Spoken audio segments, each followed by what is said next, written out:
వైజాగ్ ఉక్కు పరిశ్రమ పునరుద్ధరణకు తన వంతు కృషి చేస్తాను అని కేంద్ర మంత్రి కుమారస్వామి స్పష్టం చేశారు.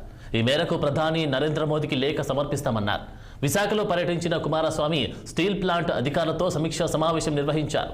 స్టీల్ ప్లాంట్ దేశ అభివృద్ధికి సహాయపడుతుందని, అలాంటి ఫ్యాక్టరీ దేశంలో కీలకంగా వ్యవహరించాల్సిన అవసరం ఉందన్నారు. ఇక అధ్యయనం కోసం స్టీల్ ప్లాంట్కు వచ్చినట్లు ఉక్కు పరిశ్రమ పరిస్థితిని ప్రధానికి నివేదిస్తామని తెలిపారు. ప్లాంట్పై అనేక కార్మిక కుటుంబాలు ఆధారపడి ఉన్నాయని, వారి జీవనోపాధి కోసం ప్లాంట్ను పరిరక్షించాల్సిన బాధ్యత తమపై ఉందన్నారు. ప్రధానమంత్రి ఆశీస్సుల సహాయంతో ఈ ప్లాంట్ 100% సామర్థ్యంతో ఉత్పత్తి చేస్తుందని తెలిపారు Kumaraswamy.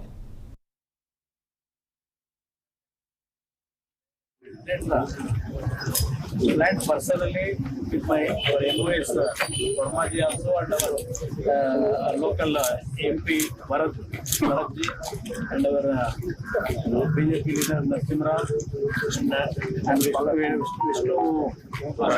Vishnu Raju MLA and Srinivas Raju.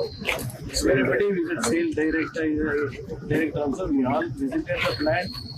Even today also we have discussed several issues. They have given several advisors. Day before yesterday when I am coming here, I had a meeting with our bankers also. Ultimately we are going to take some decision